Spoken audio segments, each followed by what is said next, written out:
Hello, I'm Dango Rose.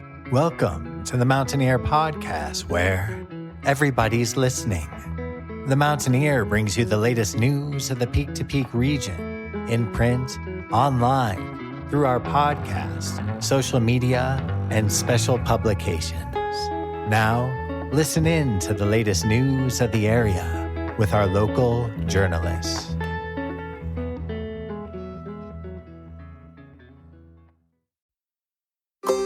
Hello, I'm Dango Rose, and this is the Mountaineer Podcast, where everybody's listening. And I'm Cynthia Davis. In this week's episode, we hear from Dawn Baumhover with the Nederland Community Center. She tells us about everyone's favorite new sport, pickleball, and she also shares some news about the upcoming holiday mountain market. We hear this week's music mentions from Jamie Lammers, and special correspondent Maryann Rosen will share a fascinating story about the history of the Eldora Mountain Resort and the ghost town itself. And then for our final story, we hear from Allie Wagner. She'll talk about her new out-of-the-box guitar workshop happening in December titled Guitar Witch 101. But first, some news from your neighborhood. The annual Mountaineer Photo Contest Pet of the Year is open for voting. Winners will be announced in the December 21st edition of the Mountaineer newspaper. You can go online and follow the prompts to vote for your favorite pet to win this prestigious honor at themountaineer.com. Get ready for the Nederland Holiday Mountain Market, hosted by the Nederland Community Center, December 2nd and 3rd from 10 a.m. to 5 p.m. There will be over 50 vendors, live music, local food, along with a special appearance by Mr. and Mrs. Claus. Santa Claus, that is. Be sure and grab a copy of the 2023 Shop Local Holiday Gift Guide this Thursday, inserted inside the paper and out on stands across the Peak to Peak. The Eldora Mountain Resort is hiring for the 2023-24 winter season. If you're looking to join the snowbound team and to enjoy all the perks of working in Eldora's winter windy wonderland, apply online at eldora.com/jobs. Read more local news and feature stories in print and online at themountaineer.com. And that's it for this week's news briefs. If you have something to share, you can send requests for submission to info@themountaineer.com. As long as it meets our community standards, we'll be sure to include it in a future episode. Brightwood Music has been serving the Peak to Peak region and beyond since opening in 2008. The full-service music store offers new and used instruments and will even repair the ones you've got. Go ahead and check them out on Facebook at Brightwood Music. Brightwood Music is the best music store with altitude across the Peak to Peak.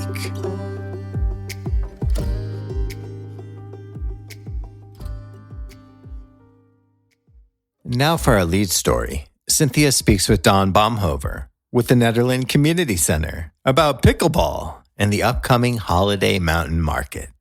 Hi, Dawn. Can we start with you introducing yourself? Dawn Baumhover, Community Center Manager. So, Dawn, there's always a lot going on at the center, but I wanted to see if you could tell people how the pickleball group got started. Yeah, so a number of years ago, Dan Adler came back from Arizona, and he came to the front desk and he said, I want to start pickleball at the community center. What do I do? And I said, pickle what? And he said, pickleball.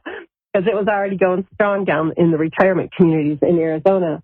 And that's exactly what he did. He bought the first set of equipment, and then he rounded up a group of folks to help him and to get it going. And they started the Mountain Tennis and Pickleball Association, which isn't really so much of a thing anymore, because now we have the fledgling Parks Department this year, and Community Center's been doing pickleball for a while, but it's kind of morphed over the years from a sport. Originally, it was intended.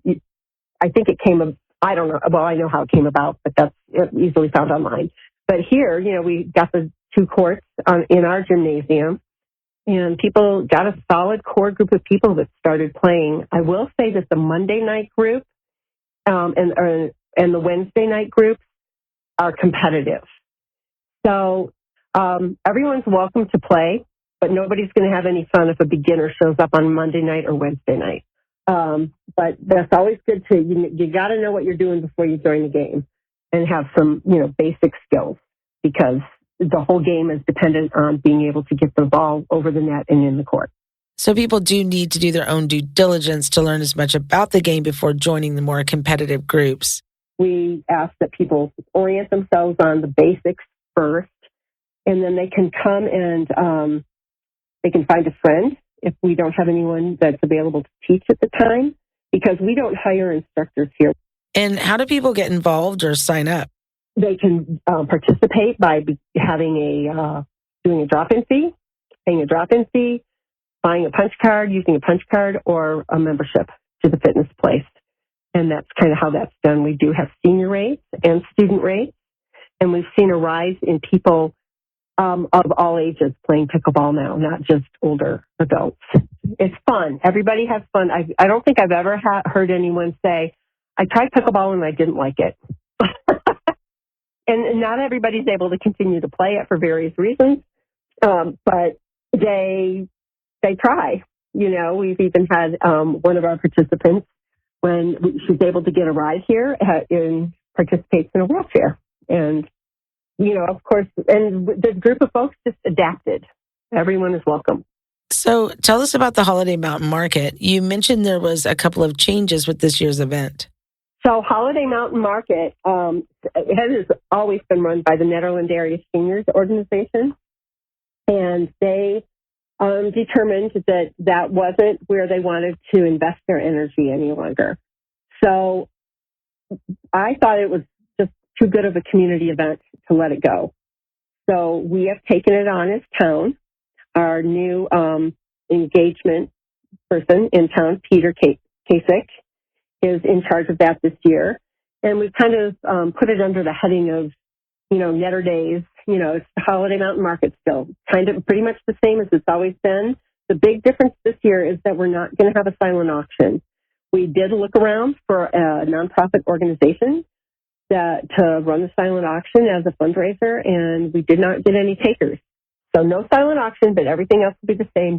There's a music schedule. There will be musicians and performances, and food available, and booths. So it's going to be the first weekend is in December. It's from 10 to 5, both Saturday and Sunday. Mr. and Mrs. Claus will be here. So people just need to come, and they need to probably go to the town website to see the posts or social media. Thank you, Dawn. We'll be sure to include a link to the Community Center calendar so everyone can find out more information on everything that's going on up there.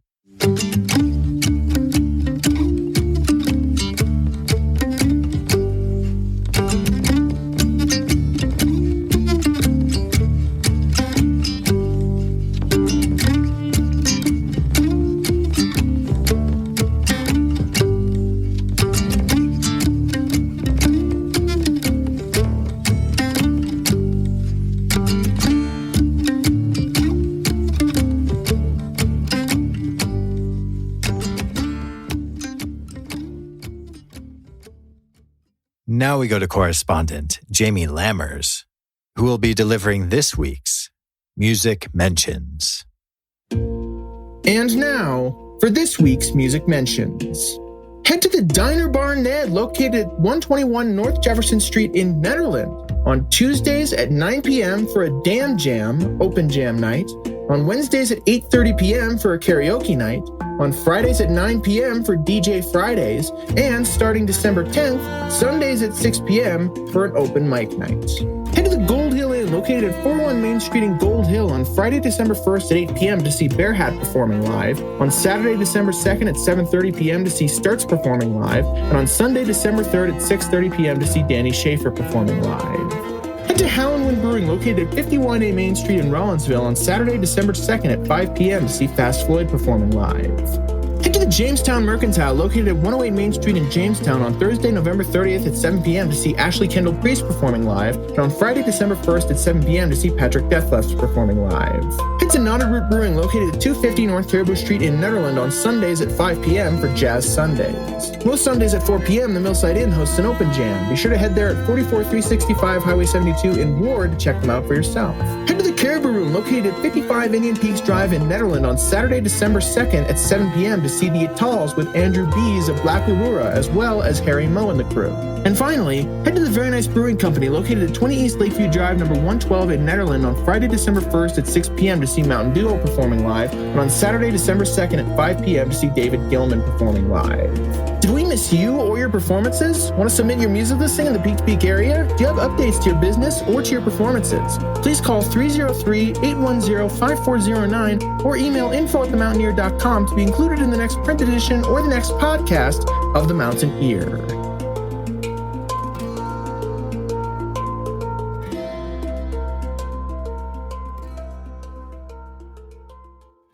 Thank you, Jamie. Now let's drop in with special correspondent Maryann Rosen, who shares a fascinating story about the history of the Eldora Mountain Resort and the ghost town itself. Eldora, Colorado is an unincorporated community located in Boulder County with its post office in Nederland. It is currently listed as a ghost town, though as of 2020, 140 people called it home. 18 miles west of Boulder and a couple of miles up the road from Nederland, Eldora sits at 8,700 feet above sea level, with its highest point being 10,800 feet in altitude.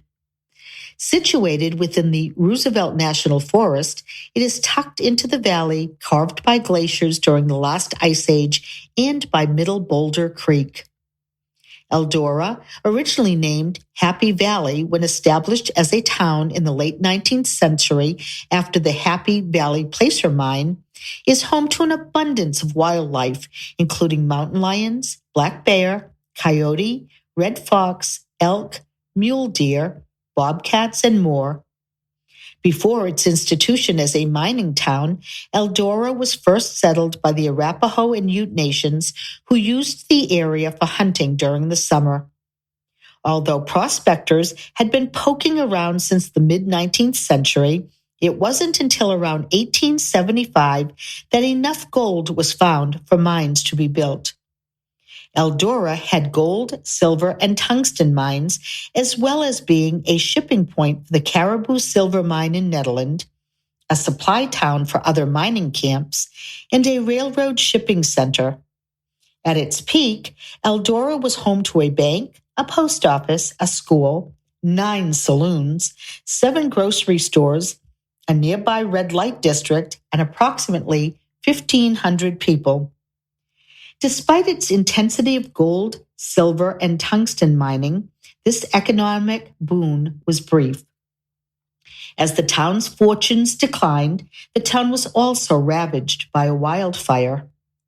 One mill manager even missed payroll, and his employees fatally shot him and set his house on fire. In the early 20th century, mines closed along with the post office, and old mining homes were converted into summer cabins in order to try to encourage tourism. At present, Eldora consists of some small cabins, a sprinkling of vacation homes, long shuttered mercantiles, and the Eldora Historical District listed on the U.S. National Register of Historical Places. There is also hiking and walking trails and lovely views. Perhaps it's known most now for the Eldora Mountain Resort. This ski mountain summit is at 10,600 feet above sea level, with its base at 9,360 feet of altitude, and it has a 1,400-foot vertical drop. The idea for a ski resort in Eldora became a reality in 1961 when 400 acres were purchased from the U.S. Forest Service. By 1962, construction was underway for the shelf road connecting Nederland to the ski area, along with an access road.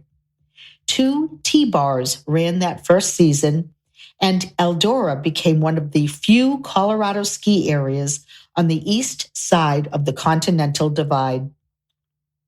At the time, the Front Range had other options for skiing, so to stay competitive, Eldora saw vast improvements in 1963 and 64, including a base lodge. With new ownership in 1967 came major mountain upgrades over the next 6 years, including 4 more lifts and the founding of the Eldora Special Recreation Program. By 1983, Ski Magazine called Eldora a substantial mountain at the right price, and another chair was also added. The resort began losing money when the Eisenhower Tunnel opened and provided greater access to bigger and more developed resorts like Vail and Breckenridge. These ski mountains pulled business away from Eldora. Due to some loss of business and an ownership issue, the resort did not open for the 1986-87 season. Eldora Mountain bounced back, though, with the addition of a cross-country ski area, cabins, and an inn. Lifts were replaced, the Corona Bowl was reopened, and the Indian Peaks area was added. Eldora Mountain Resort expanded to 680 acres.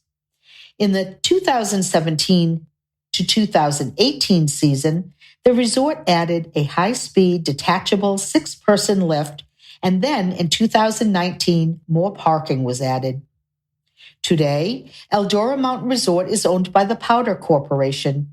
Although smaller than a lot of Colorado ski resorts, it provides a variety of terrain with 7 chairlifts, 1 pommel lift, 2 surface lifts, 53 runs, 4 terrain parks, and glades.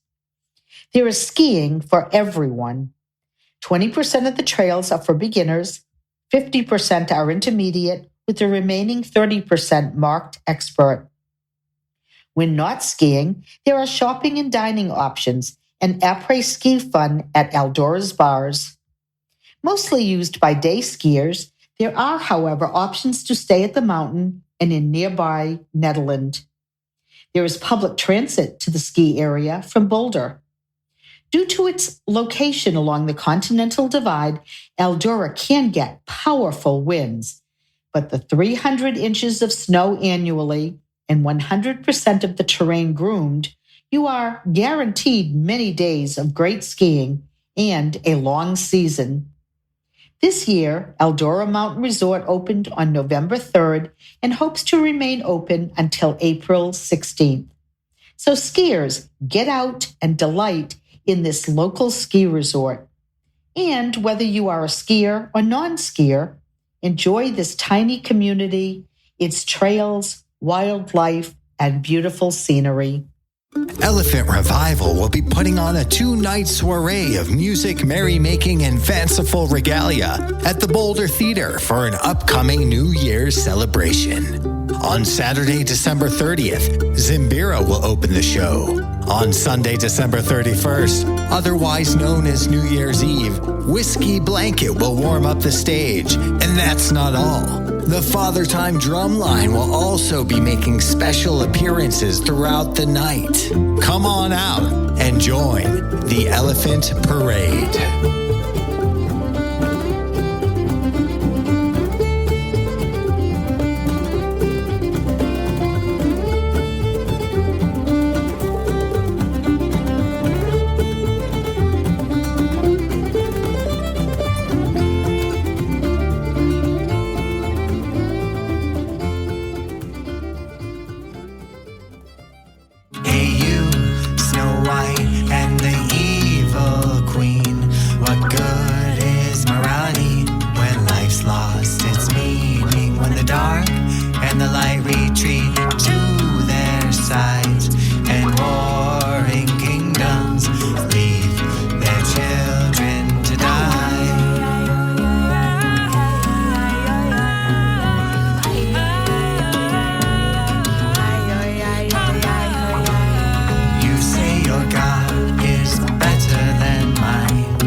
so that all may see what one day burns in epoxy.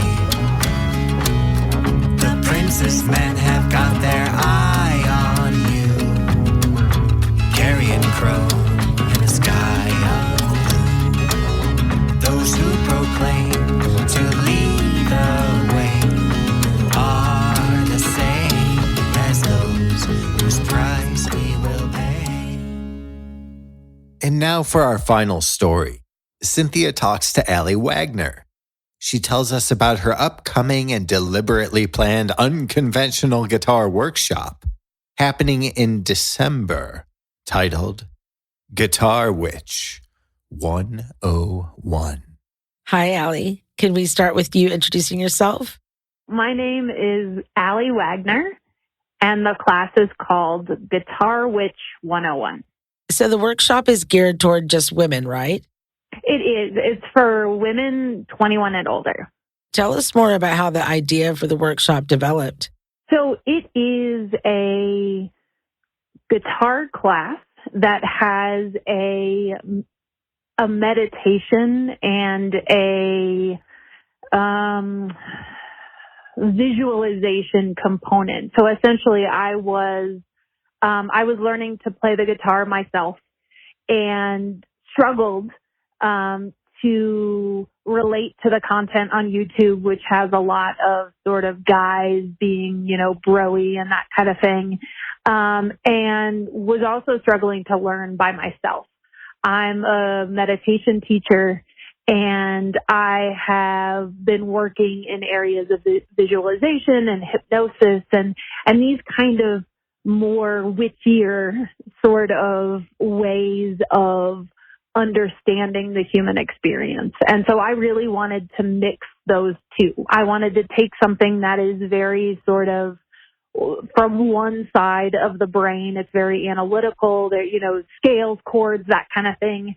And I wanted to add a layer of feminine expression. And what I mean by that is an alternate way to the sort of traditional way that we learn things or that things are taught in school. The sort of masculinized, this is the chord, execute the chord, that kind of thing.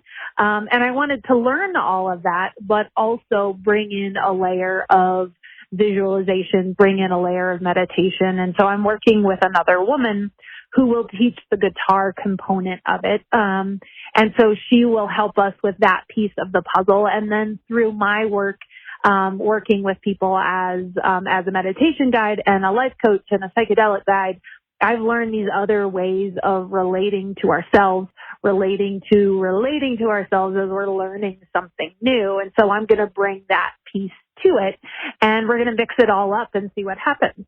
So to be clear, this workshop is for beginners, but really anyone looking to evolve as a player is invited. Yeah, I would say that certainly the guitar piece, we are planning to cater to people who are beginners, who have less experience.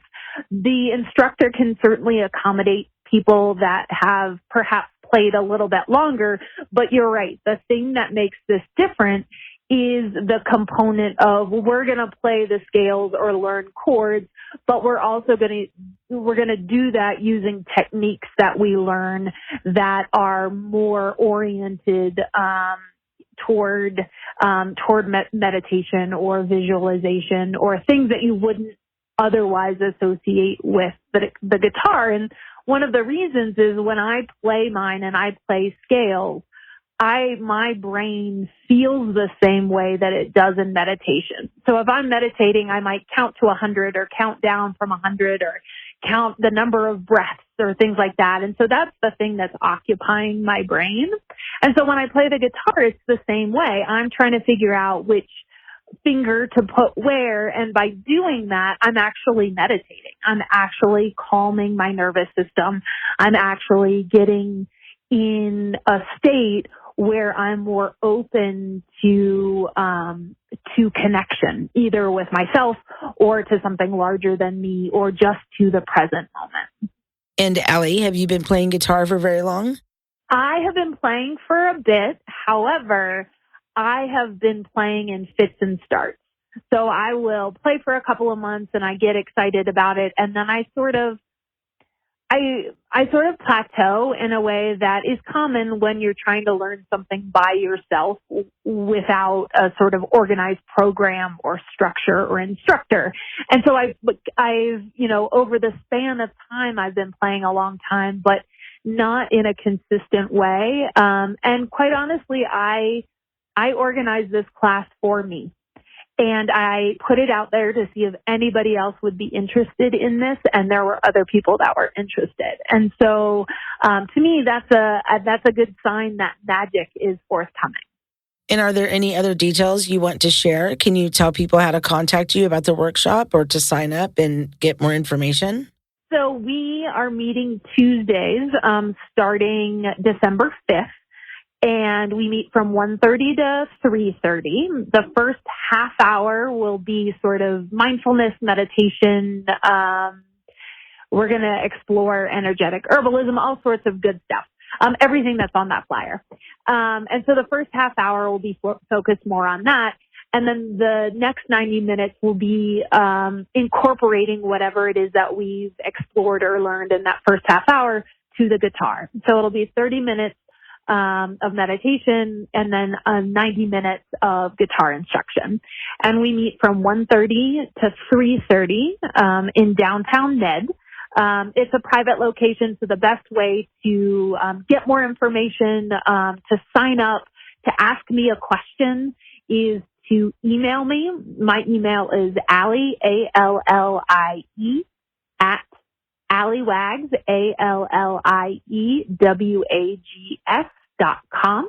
So they can email me or call or text my cell phone.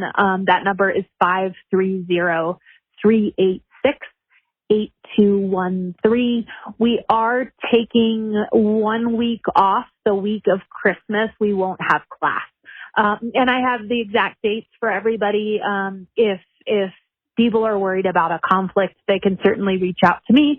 And then the most exciting thing about this class is that we are actually organizing a group open mic at the end. So just like when you were a little kid and you would go to piano class and then you'd have a piano recital, we're doing the same thing, but for the guitar class. It's optional. People don't have to participate if they don't want to, but we really want to encourage people to get in the habit of putting themselves out there and feeling what that feels like to be really excited to share something and also a little nervous and then do it anyway. It's such a huge boost and really just a great experience to feel what it feels like to be a different person at the end of the class. You know, having that satisfaction of, I never thought that I could do this, or I was super nervous to do this, and then I did it anyway. And we're going to all do it together. So it's going to be super exciting. So I'm really excited about that. And how much does it cost to attend the workshop? So the class is $200. And we'll run this first one starting December 5th.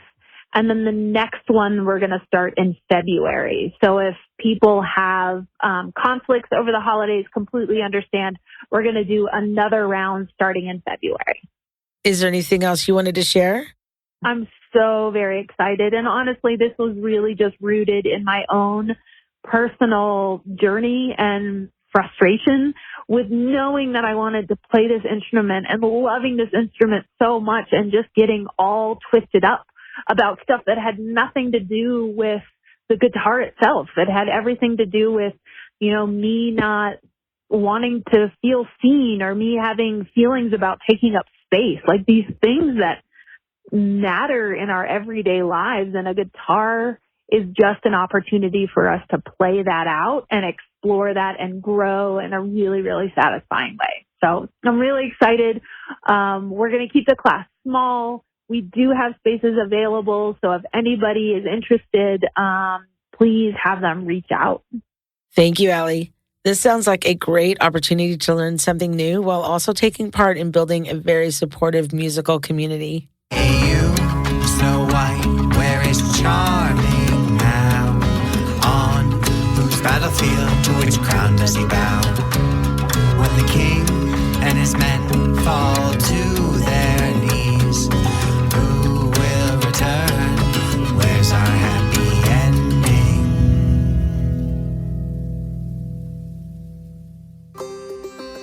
That concludes this week's episode of the Mountaineer Podcast, where everybody's listening.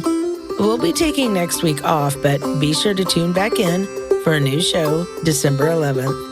Visit our website at www.themountaineer.com to read more information about today's guests.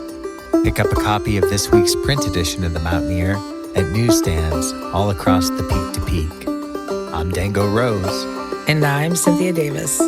Thank you for listening.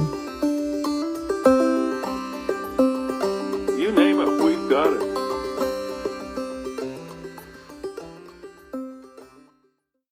You know, up here in the mountains, things are weird. And that's it for our show. Subscribe online to get more access to more news, weekly updates to our community calendar, and a link to our YouTube channel by visiting themountaineer.com. Be sure to use the coupon code PODCAST when subscribing for a 10% discount, only available to our listeners.